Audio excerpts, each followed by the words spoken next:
যে আইনজীবীরা বেশি কথা বলে, অপ্রাসঙ্গিক কথা বলে, এই আইনজীবীদেরকে কি জজ সাহেবরা পছন্দ করে না? তো এই জন্য আমিও অল্প কথা বলবো, আর না হলে তো আপনারা এখন বিচারক, আপনারাও পছন্দ করবেন। আসলে আইন পেশাটা একটা জীবন আচরণের নাম, এটা খালি টাকা আয় করার মেশিন না, এটা একটা জীবন। আমি ইচ্ছে করে এই জীবনটা বেছে নিয়েছি। তো এই জীবনটা সকলেই তো আর বেছে নিতে পারবে না এইভাবে, কারণ এই জীবনটা আসলেই খুব কঠিন।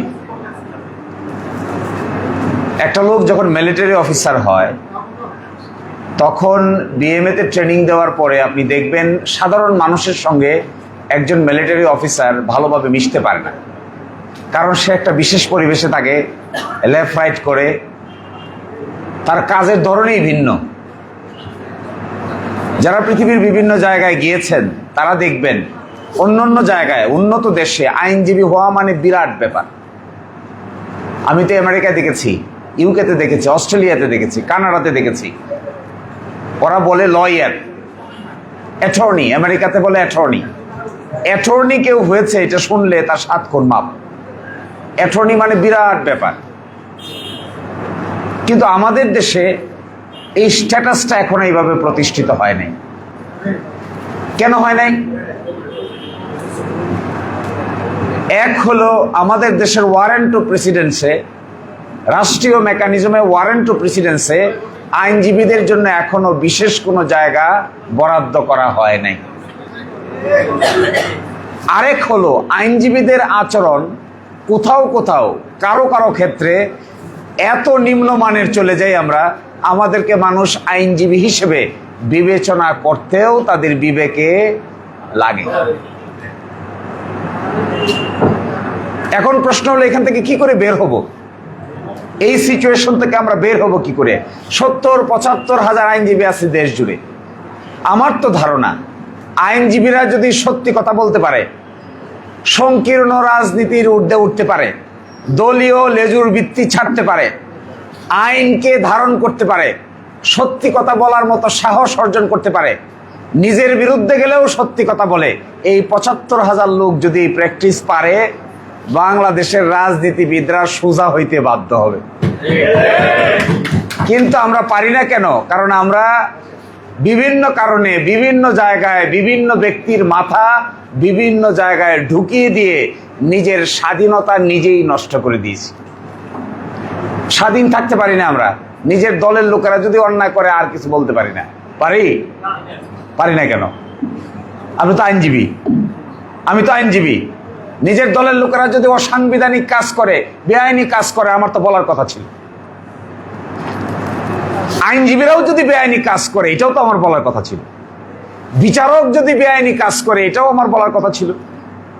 সুপ্রিম কোর্টের প্রধান বিচারপতি যদি বেআইনি কাজ করে, এর বিরুদ্ধেও তো আমার কণ্ঠ রেজ করার কথা ছিল। কিন্তু আমরা পারি না কেন? আমরা এক মাকড়সার জালের ভিতরে, অচলায়তনের ভিতরে নাক পাশে আবদ্ধ হয়ে গেছি। কেউ অমুক দলের সমর্থক, কেউ তমুক দলের সমর্থক, কেউ অমুক দলের লোক, কেউ তমুক দলের লোক। যে দলেই করি না কেন, যা কিছুই ভালোবাসি না কেন, আমাদের প্রথম পরিচয় হওয়া উচিত আমরা হইলাম বাংলাদেশের আইনজীবী। এই জায়গায় ফিরতে না পারলে আমরা নিজস্ব সম্মান, নিজস্ব ইজ্জত শেষ পর্যন্ত বুঝে নিতে পারবো না। আমি মাঝে মাঝে একটা জিনিস খুব চিন্তা করি, দেখেন, এই যে স্বীকারোক্তিমূলক জবানবন্দি রেকর্ড করে না ম্যাজিস্ট্রেট,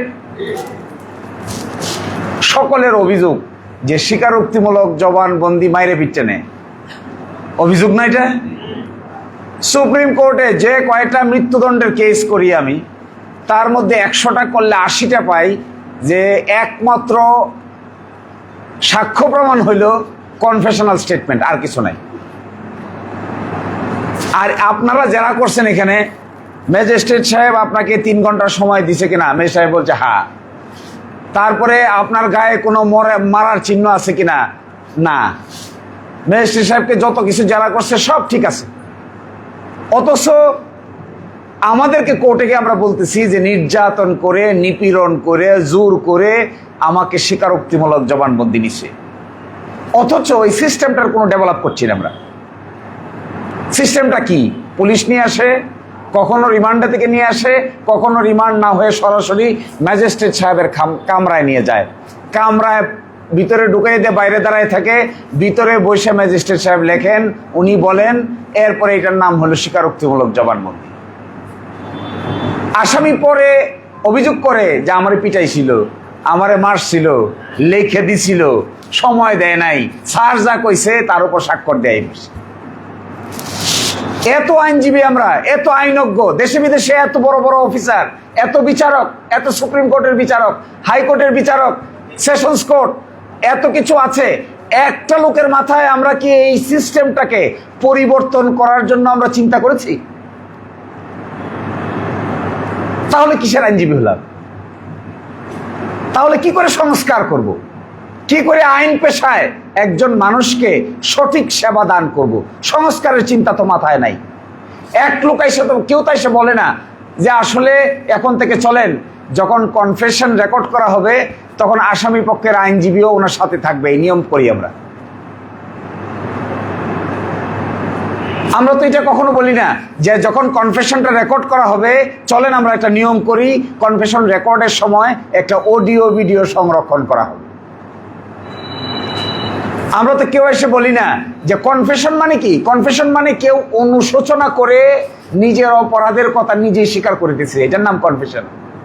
এইটা সাধারণত মানুষ তওবা করলে করে। ইসলাম ধর্মে আছে, খ্রিস্টান ধর্মে আছে, হিন্দু ধর্মে আছে অনুশোচনা। অনুশোচনা থেকে মানুষ সত্যি কথা বলে দেয়, কিন্তু দেখা যাচ্ছে অনুশোচনা থেকে এমন সত্যি কথা বলে প্রতিটা কনফেশনের পিছনে একটা না একটা থার্ড ডিগ্রি মেথডের নির্যাতনের চিত্র থাকে। তার কিসের অনুশোচনা হলো? এটা জোর করে যদি কথা বলাইতে হয় তো অনুশোচনা হইলো কই? কেউ যদি বলে তো এমনি বলে দেওয়ার কথা, তার রিমান্ডে নিতে হবে কেন? রিমান্ডে নিয়ে ওখানে গরম পানি, ঠান্ডা পানি, হলুদ পানি, সাদা পানি, কালো পানি খাওয়াইতে হবে কেন তাকে? বললে তো এমনিই বলবে। তওবা মানুষ কিভাবে করে? মসজিদে গেলে, হজে গেলে কেমন করে তওবা করে? নিজের মন থেকে আল্লাহর কাছে খুলে বলে আমি আর করব না, আমার অতীতের জন্য মাফ করে দাও। তাহলে কনফেশনের তওবা কোথায়? নাই তো। এইবার কার বহু যুদ্ধ করে হাইকোর্টের এক বিচারককে রাজি করাইলাম, আপনি ডাইরেকশন দেন, সকল ম্যাজিস্ট্রেটকে ডাইরেকশন দেন। কি ডাইরেকশন? 1 নম্বর ডাইরেকশন দিবেন যে কনফেশনাল স্টেটমেন্ট রেকর্ড করার সময় বিবাদী পক্ষ চাইলে, আসামি পক্ষ চাইলে তার আইনজীবীও তার সাথে উপস্থিত থাকতে পারবে। আর সেকেন্ড হইল, কনফেশনটা যখন রেকর্ড করতেছে ম্যাজিস্ট্রেট, কি পরিবেশে রেকর্ড করতেছে এইটার একটা অডিও ভিডিও সংরক্ষণ হবে। পরবর্তীতে এই মামলা হাইকোর্টে গেলে হাইকোর্টের বিচারকরা যেন এই অডিওটা, এই ভিডিওটা দেখে বিচার করতে পারে। যতক্ষণ আমরা এই ধরনের ফাইট না করব ততক্ষণ পর্যন্ত আমাদেরকে কেউ সম্মান করবে না। আমি আপনাদেরকে একটা ক্লু দিয়ে যাই, আপনারা চেষ্টা করবেন। আপনারা, আমি জানি কুমিল্লার লোকেরা অনেক ফাস্ট, চিন্তায় ফাস্ট, কর্মে ফাস্ট, টাকায় ফাস্ট, পোশাকে ফাস্ট, দেখতে শুনতে ফাস্ট।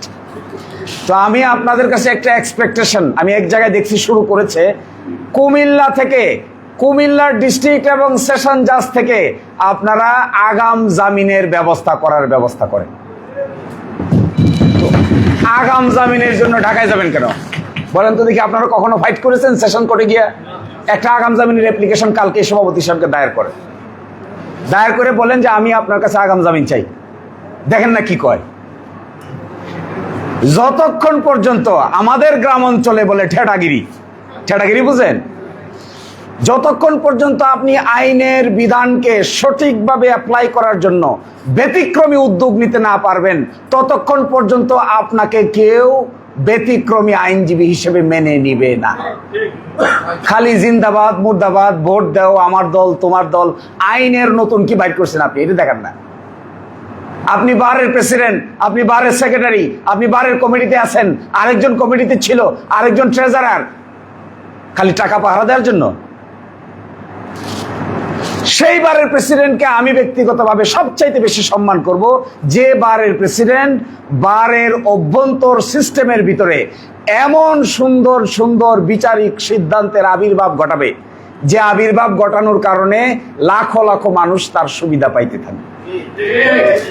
এই এক সময় প্রফেশনাল নেতৃত্ব বলতে এটা বুঝাইতো, এখন প্রফেশনাল নেতৃত্ব বলতে হয়ে গেছে অন্য জিনিস।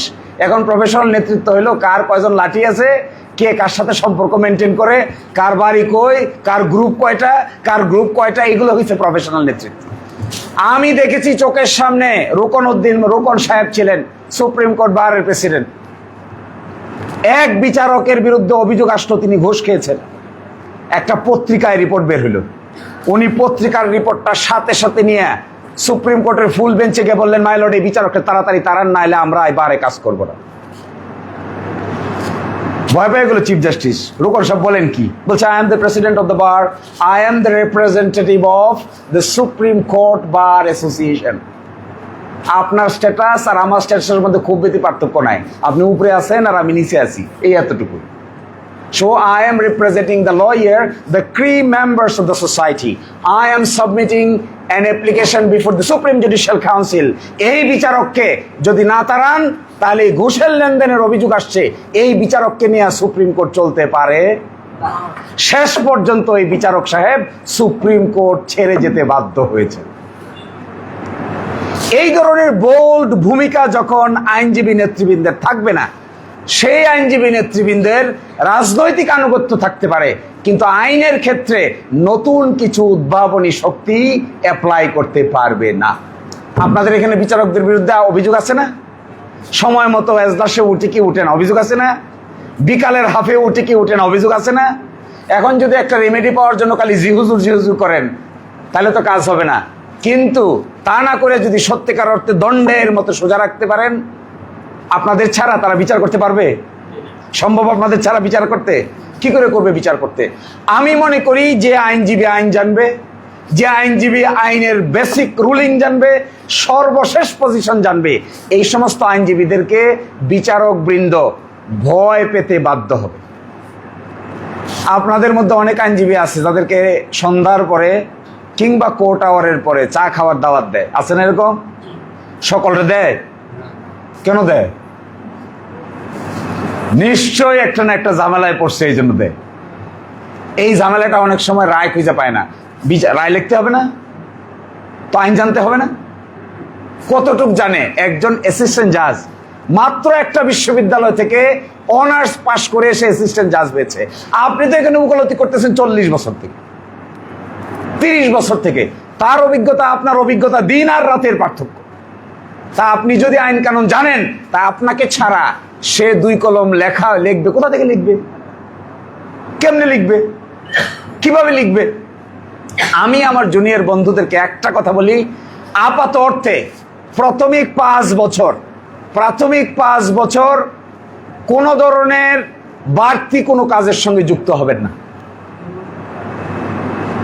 প্রাথমিক 5 বছর চোখ বন্ধ করেন, নাক বন্ধ করেন, কান বন্ধ করেন, শুনেন কিন্তু কানে নেবেন না, দেখবেন ইনভলভ হবেন না, ভাববেন কিন্তু নিজেকে জড়াবেন না, শুধু দেখবেন হলো বইপত্র, মামলার কাগজ, নথি ছাড়া আর কিছু।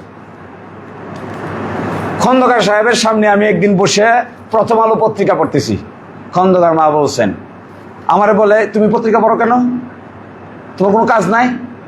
বললাম, স্যার পত্রিকাটা এখানে সামনে আছে, কি দেখতেছি, এটা পড়তে ইচ্ছা হইতেছে। সকালে পত্রিকা পড়লে আইনজীবীর মাথা মামলার চিন্তা থেকে পত্রিকার খবরের দিকে বেশি গুরুত্ব পেয়ে যাবে, কোনো পত্রিকা পড়া যাবে না। এটা একটা সাধনার ব্যাপার, এটা একটা চিন্তার ব্যাপার, এটা একটা গভীর মনোযোগের ব্যাপার। এখানে কিন্তু 12,000ই কাজ করে আইনজীবী হওয়া যায় না। 12,000ই কাজ করে কতটুকু আইনজীবী হওয়া যায়? বেল মাস্টার এইটা হইতে পারবেন। 12,000ই কাজ করে কথা আমায়, আমার একটা ইনজাংশন দরকার, নিলোগা একটা ইনজাংশন দেন, এটা পারবেন। কিংবা গিয়ে বলতে পারবেন, দেন বেল দেন, বলতে বলতে হাতের রেখা মিটে জোর করে একটা বেল নিয়ে আসতে পারেন। কিন্তু তা দিয়ে কি আপনি আইনজীবী হলেন? এই কাজ, এই বেল পিটিশন মুভ করা, ইনজাংশন পিটিশন মুভ করা, এতটুকু কাজ আমার ধারণা আপনাদের অনেকের সেরেস্তায় এমন ক্লার্ক আছে যে ক্লার্ক আমার আপনার চাইতেও আরো ভালোভাবে করতে পারে, পারবে না? আইন পেশাটা তো হলো একটা শব্দের খেলা, শব্দ। দেখবেন আইনের কোন কোন জায়গায় আছে shall be 5 to 7 years, নিম্নে হলো 5, উচ্চে হলো 7, অথবা নিম্নে 5, উচ্চে 10 years। তাহলে আইনজীবীর খেলাটা হলো 5 বছর থেকে 10 বছরের মাঝখানে। এই shall be-টা কখনো কখনো যে মেবি হয়, এইটা যে বুঝবে তিনি সূক্ষ্ম আইনজীবী হচ্ছেন, কিংবা মেবিটা যখন shall be হবে এইটা যিনি বুঝবেন তিনি সূক্ষ্ম আইনজীবী হচ্ছেন। আর না হলে তো এর সূক্ষ্মতার কোনো বিষয়ই আসবে না। আমি নতুন ব্যাখ্যা বিশ্লেষণের ক্যাপাসিটি বিল্ড আপ করতে গেলে কোরআন শরীফে যারা বালাগাত, মান্তেক, যারা সরফ, নাহু এগুলো পড়েছেন তারা দেখবেন একটা কনসেপ্ট আছে, এটাকে বলে নাসক মানসুক। এই নাসক মানসুক হলো আল্লাহর একটা হুকুম আর একটা হুকুম দিয়ে বাড়িতে হয়, সর্বশেষ কোনটা থাকে এই হুকুমটা কাটাকাটি করে ভালো আলেম ছাড়া এটা বাইর করতে পারে। আইন পেশায় এরকম রুলিং আছে। 72 সালে একটা হয়েছিল, 86 সালে এটা পরিবর্তন হয়ে গেছে, 92 সালে এসে দুইটা পরিবর্তন হয়ে মাঝামাঝি হয়েছে, 2000 সালে গিয়া সব পরিবর্তন হয়ে নতুন ব্যাখ্যা হয়েছে, 2025 সালে গিয়া দেখবেন আবার গুইয়া 72 সালে যেটা ছিল সেখানে ঘুরে গেছে। এখন প্রশ্ন হলো, খুব আর্গুমেন্ট করবেন, হাইকোর্টে দেখছি এক আইনজীবী, এক মামলা করতে গেলাম ওই দিন, খুব বক্তৃতা দিতেছে ডিসিশন দেখাইয়া। আমি চুপ করে বসে আর হাসতেছি। শেষ পর্যন্ত যখন আমার টার্ন আসছে আমি ওইটা বললাম যে my lord, my learned friend extensive argued and presented the precedents of 1972 till today. কিন্তু দেখেন সর্বশেষে যে এই ডিসিশন চেঞ্জ হয়ে নতুন কিছু হয়ে গেছে এই ব্যাপারে আমার ফ্রেন্ডের কোনো ধারণাই নেই। জজ সাহেব মুসকি মুসকি হাসলো, রুল ডিসচার্জ, শেষ, খতম। এই চেইনটা জানতে হবে যে শুরুতে কি, পরিবর্তন হয়ে কি, সর্বশেষ কি। এই সর্বশেষটা যিনি ভালো জানবেন না তিনি ভালো আইনজীবী হতে পারবেন না। আমি তো দেখেছি মাঝে মাঝে সেশনস কোর্ট থেকে আমাদের কাছে কিংবা ডিস্ট্রিক্ট কোর্ট থেকে আমাদের কাছে আইনের পুরনো ডিসিশনকে আলোচনা করে সিদ্ধান্ত যায়, অর্থাৎ নতুনটা সম্পর্কে উনি ওয়াকিবহাল না, নতুন যে বের হয়ে গেছে এই ব্যাপারে উনি জানেনই না কিছু, ফলে এটা তার পক্ষে আর সম্ভব হচ্ছে না। আমি আপনাদেরকে একটা অনুরোধ করব, আমার ভাই এবং বন্ধুরা, we love you because you are our ultimate successors. আমরা আর কি করব, ওকালতি করব, এখন খালি বয়স বাড়ার পালা, আর নতুন করে কিছু দেখার কিছু নাই। বহু কিছু দেখছি, বই লিখবো, পড়বো, এই করব সেই করব, পড়বে কে? এরপরে আর্গুমেন্টটা ডেভেলপ করবে কে? এই আর্গুমেন্টটা পরবর্তী জেনারেশনের মধ্যে ব্রিলিয়ান্ট লয়ার না থাকলে এই আর্গুমেন্ট কে শক্তিশালীভাবে হাজির করবে? এই শক্তিশালী হাজির যদি করতে না পারা যায়, আপনারা ইশতিয়াক আহমেদের নাম শোনেন না? ইশতিয়াক আহমেদ তত্ত্বাবধায়ক সরকারের উপদেষ্টা ছিল, রেফাত আহমেদ সাহেবের বাবা ইশতিয়াক আহমেদ। 1991 সালে যখন প্রশ্ন আসলো যে এরশাদ সাহেব রিজাইন করে যাবেন, প্রধান বিচারপতি শাহাবুদ্দিন সাহেব বাংলাদেশের ওই সময়কার অন্তর্বর্তী সরকারের প্রধান হবেন। তিনি নির্বাচন করবেন, করার পরে তিনি আবার প্রধান বিচারপতি হবেন, কারণ তখনও তার প্রধান বিচারপতির বয়স বাকি আছে। সংবিধানে তো নাই, সংবিধানে এরকম কোনো সিস্টেম নাই। ইশতিয়াক সাহেবকে দায়িত্ব দেওয়া হলো, ইশতিয়াক সাহেব বুদ্ধি বাতলায় দেন কি হবে তাহলে। এখন ওনার একটা পেপার আছে, এটার নাম ইশতিয়াকস পেপার, ইশতিয়াকস সলিউশন। শাহাবুদ্দিন সাহেব যে থিওরির ভিত্তিতে তখনকার দিনের অন্তর্বর্তী সরকার, এটা পয়েন্টে কয়দিন আগে দেখবেন বর্তমানের আইনমন্ত্রী মানুষকে হবস, লক আর রুশো পড়তে বলছিল, শুনছেন? এই হবস, লক, রুশোতে কি আছে? Social contract theory. এই হবস, লক, রুশো তিনি এই জন্য বলছেন কারণ এই আইনমন্ত্রী সাহেব তখন ইশতিয়াক সাহেবের জুনিয়র ছিলেন, তিনি তখন তার সাথে কাজ করতেন, তিনি এই থিওরির রাইটার, আর ইশতিয়াক সাহেব হলো এটার প্রবক্তা।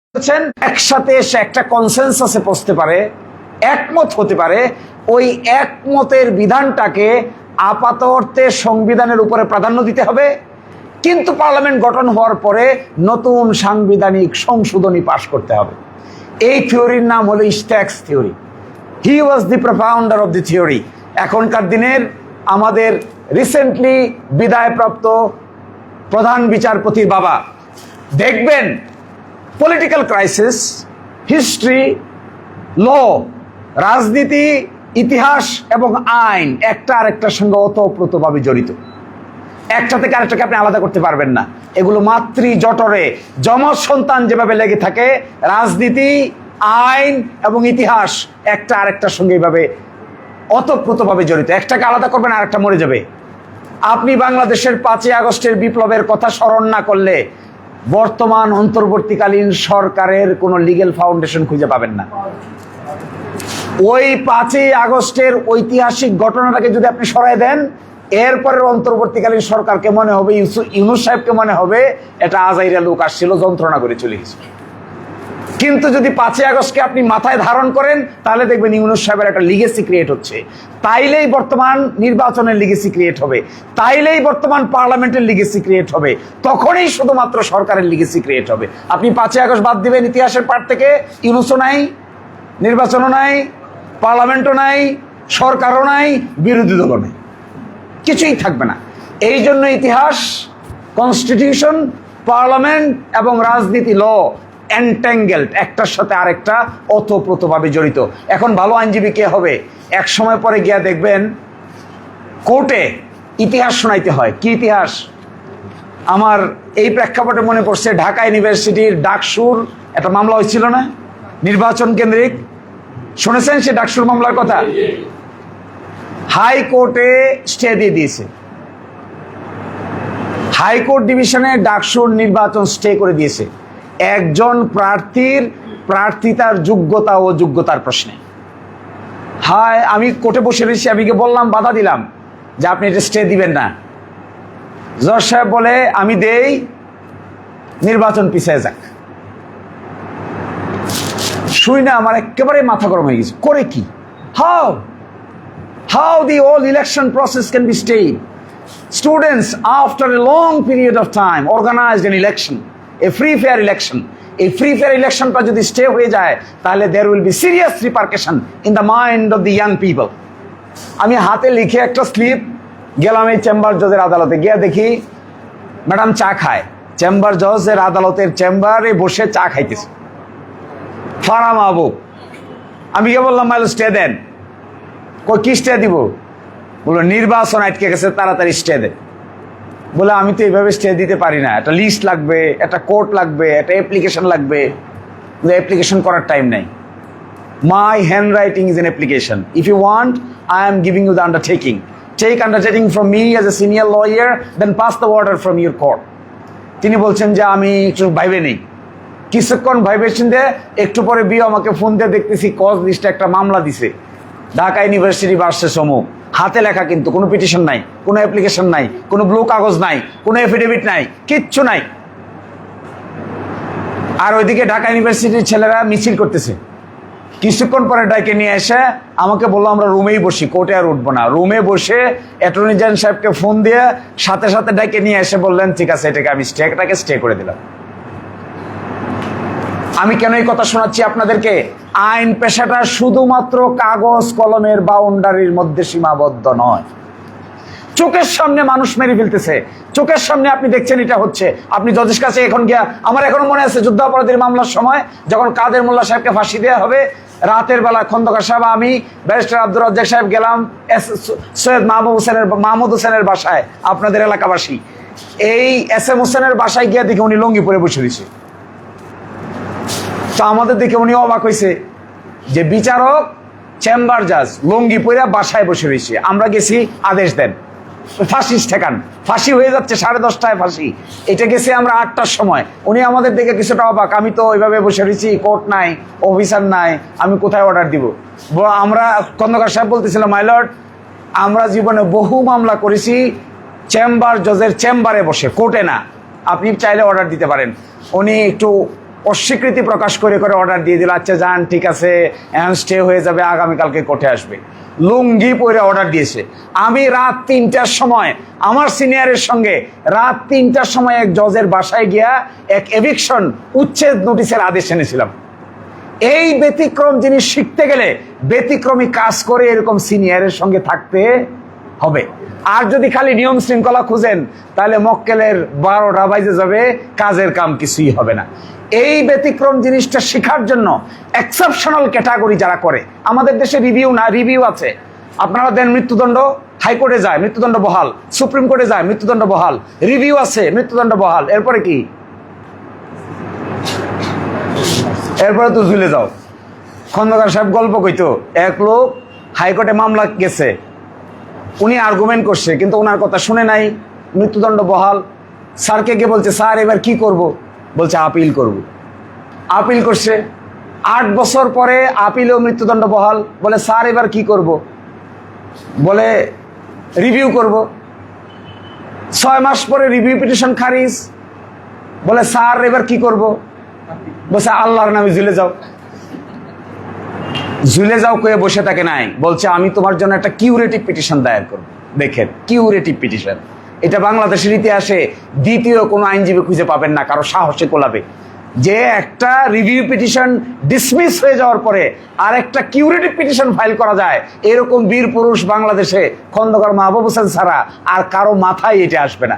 গিয়া একটা কিউরেটিভ পিটিশন ফাইল করেছে, আমাকে বলে তুমি কিউরেটিভ পিটিশন ড্রাফট করো। আমি বললাম কিউরেটিভ পিটিশন কি? বলছে আমি যা কইছি খালি লেখো। কিউরেটিভ পিটিশন বলে ভারতীয় জাজমেন্ট দেখো, ইন্ডিয়ান জাজমেন্ট। খুঁজে দেখলাম ইন্ডিয়াতে ইতোমধ্যে এক বুদ্ধি আবিষ্কার হয়ে গেছে, সেই বুদ্ধির নাম হলো কিউরেটিভ পিটিশন।